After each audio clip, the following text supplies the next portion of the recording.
Шатхууны үнийн зохицуулалтыг ганцхан ч нэг та хийгээд та нар одоо хийгээд байгаа юм биш ээ. Энэ олон жил зохицуулж ирсэн юм аа. Энэ цагаан цаасан дээр хараар бичсэн байгаа юм л да. Шатхууны онцгой алуун дотоорын хэмжээг 200 мянган төгрөгөөр, дизелийн түлшний онцгой алуун дотоорыг 300 мянган төгрөгөөр, шатхуунд оногдох гайлын алуун дотоорын хувь хэмжээг 5% тус нэмэгдүүлэх ийм санал оруулж ирчгээд тэгээд татвар нэмээгүй зохицуулж хийж байгаа маа гэж. Дэлхийн зах зээл дээр нефт бүтээгдэхүүний үн буурч байгаа үед манайх ингээд татварыг одоо өсгөж тэгээд тэр нь хэрэглэгчдэд одоо дарамт болгож идэг энийг зохицуулт гэж хэлэхгүй шүү дээ.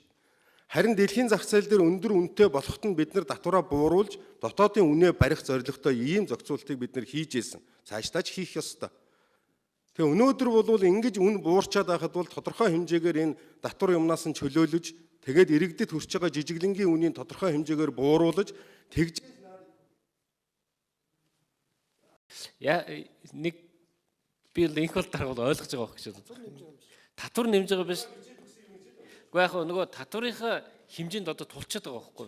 Тийм учраас трийг 200 пунктээр нэмэгдүүлээд татжуулдаг, зохицуулдаг механизмаа илүү болгоё гэж. Яг гэвэл одоо бүх төрлийн татвараа тултлан авчаад байхад аж ахуй эрхлэгчдэр ашиг үүсэж байгаа байхгүй. Тийм учраас тэр ашгийг нь бол ижил хуваалцъя.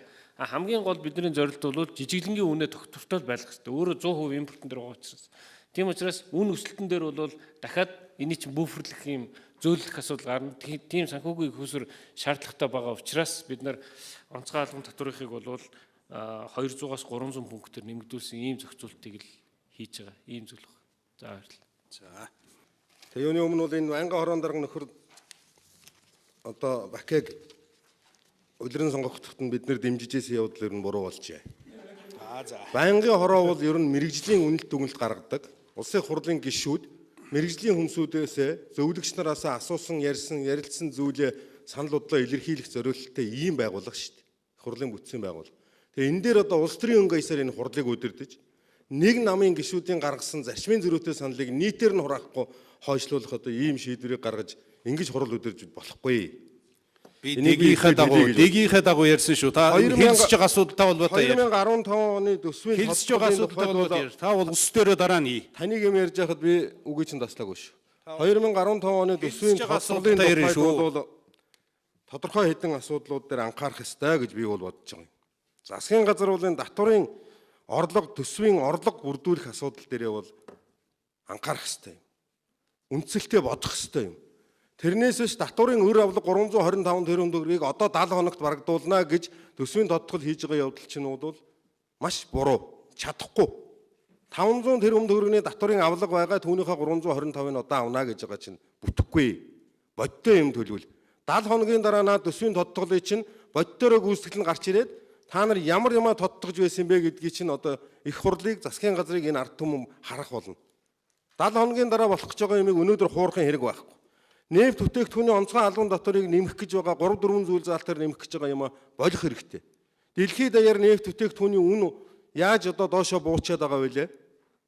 Энэ ойрын ирээдүйд нэг хэсэг хугацаанд ийм байна гэж яхад Монгол шиг одоо ингээд онцгой татварыг нэмнэ гэж төлөвлөж яадаг улс орн байж болдгийм үү?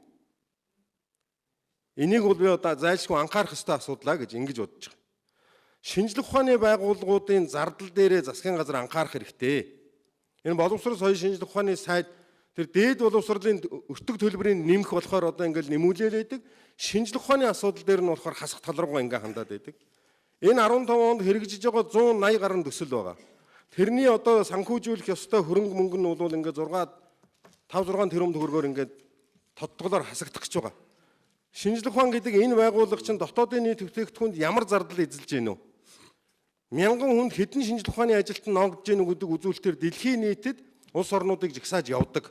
Тэгээ Монгол бол ерөөсөө шинжлэх ухаанаа дэмждэггүй, шинжлэх ухаан байдаггүй.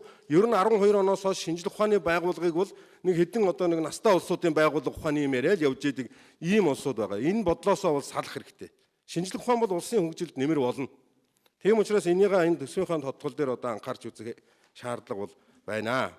Улсын их хурл тэр тусмаа төрийн байгуулалтын байнгын хороо бол энэ төсвийн тодтгол хилцэж байгаа, төсөв хилцэж байгаа үед нэг хэд хэдэн асуудал дээр бүр нэг ажлын хэсэг гаргаад нэг ажилламаар байгаа юм. Их хурл гэдэг байгууллага бол зөвхөн хууль үйлдвэрлэдэг байгууллага биш. Гаргасан шийдвэрийн хэрэгжилт хяналтыг бас тавьж яадаг ийм үүрэгтэй байгууллага. Өнөөдөр их хурл төсвийн зардлыг хэмнэх хичнээн олон шийдвэр гаргасан. Тэрний хэрэгжилтийг яагаад их хурл үзэж болохгүй юм? Энэ олон зөвлөхүүд, энэ олон орлогчид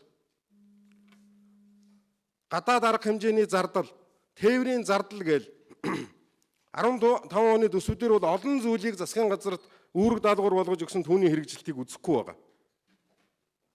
Дээр нь нэмээд Чингис бондын одоо зарцуулалтын үлдэгдэл хөрөнгийг яах гэж байгаа юм энэ хямралтай үедээ.